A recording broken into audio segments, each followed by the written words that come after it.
I'm going to show you what I've been working on. We used to have just one of these batteries in the other direction, and in order to fit two to start building sort of a battery bank, I've managed to squeeze them in the feels wrong, but feels like the wrong direction. And I did that by putting a piece of wood here. I cut a 10 by 2 into a couple of pieces just so that it holds the battery weight instead of the battery being on this angle iron, which would over time damage this battery box.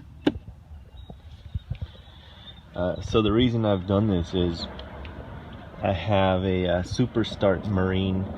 It's a Marine Super Start Group 31 battery, and it's done great for the last couple of years until I installed a 3000 watt inverter. And let me tell you, when I turned on the microwave, that microwave put the battery on its knees. So we went ahead and were able to use it really well through a camp out over at Bryce Canyon. And the reason I wanted to get it set up quickly for our trip to Bryce Canyon was at Bryce they have generator restrictions, and from 8 p.m. to 8 a.m. you're not able to run the generator. Well, I usually get up around 4 or 5 a.m. and I want my morning coffee, so I figured if I install a 3000 watt inverter real quick and can use my coffee maker, no problem. And I was able to, no problem. Good morning, by the way. Nice cloudy day over in Arizona. So decided to show you guys what I've been doing with these batteries. I'm going to show you, I've got a 0 gauge battery cables I installed. Here's the negative. I've got the positive covered up so it doesn't accidentally wear and short out. And I've got 250 amp fuse on the DC side, and I'm gonna wire a GFCI receptacle into the main circuit for the 3000 watt inverter just now. But I wanted to show you how I was able to squeeze in 2 batteries. I think at least a 4 battery bank would be better. However, I don't want the additional weight. I really don't have the space because the compartment in here is sealed, and I don't want to go with AGMs because that doubles the cost. These are your traditional lead acid batteries, vented, 2 Group 31s. I figure if one did great for 2 years, these 2 should hold up for most of our loads. Granted, we might be able to run the microwave for a couple of minutes, but we don't really need to use it that much, except maybe if we're traveling and we do a quick pit stop, maybe fuel stop, and we want to warm something up to eat. When we have huge loads on the AC current side, we just fire up the generator. The batteries are really just to hold us up overnight or during the day for watching TV or charging phones, laptops, stuff like that. Or maybe even using like our rice cooker or our crock pot coffee makers without having to fire up the generator for what, 15-20 minutes. That's kind of annoying, and it's actually not good for their generator. As it warms up, it builds up condensation, and you need to run it. It's recommended to run the generator at least 2 hours with a decent load to get all that condensation out. So at the same time, we also do need to run the generator at least once a month, so we do that. In fact, during the summer months, there'll be times when we fire up the generator and it'll run 2 or 3 days non-stop, and then I shut it down to check the oil, add fuel, and fire it up again.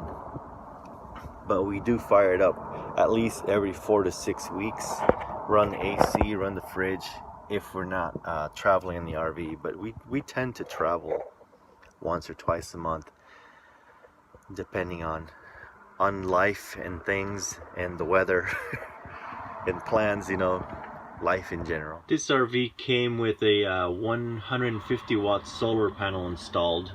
Here's the microwave. It's currently lit up on the inverter. Here's our generator start-stop buttons.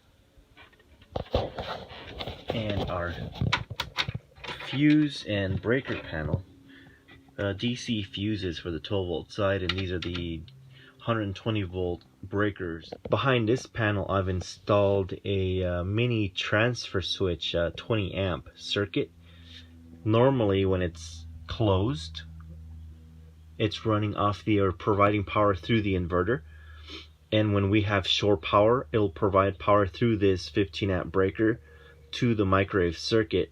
The circuit back here is actually wired directly into the inverter via a power strip. So this power strip goes down and it's wired down, and here's kind of a tight space here. It's wired directly or plugged in directly into the 3000 watt inverter that I just mounted onto the wall here. And this power provides more, I think it provides the full wattage of the inverter, where this one may only provide 1000 watts or so. Got a GFCI outlet. I'm gonna cut out a hole in this cabinet. It's very thin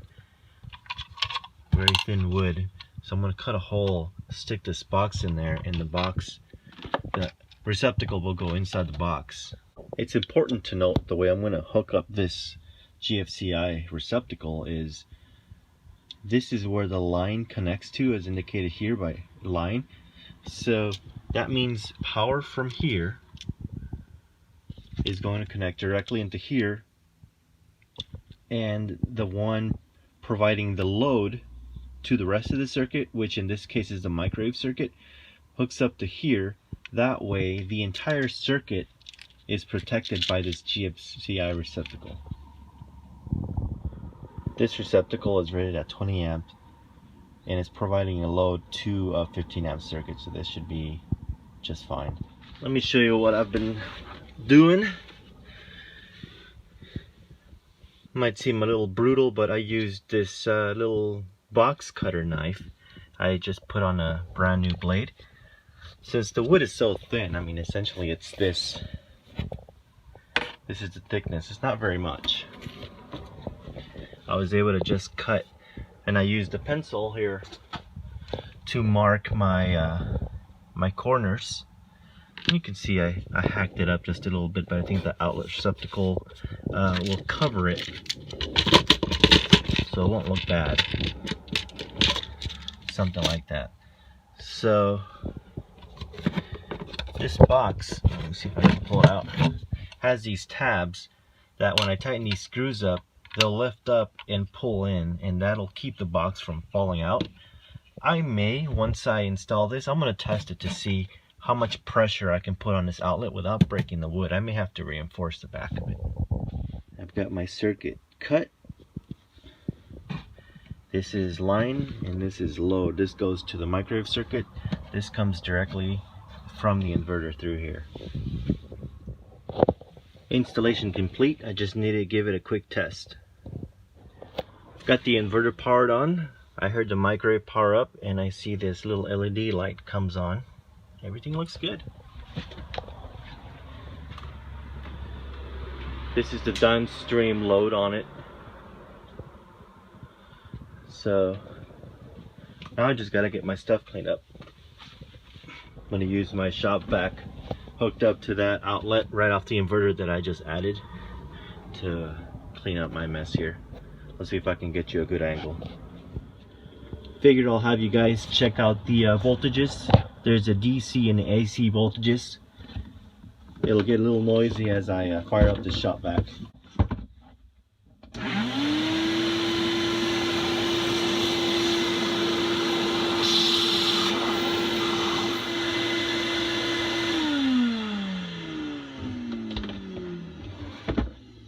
It's getting a little noisy out here by the road, but as you guys can see, the voltage dropped a bit when the shop vac load kicked in, and then it bounced right up. I've got the rig charging completely on solar, so you can see I vacuumed my rig for free. Anyways, I just wanted to show you what I was up to with our 3000 watt inverter, how I mounted it, our little battery bank, and that GFCI I put in. Have a good day.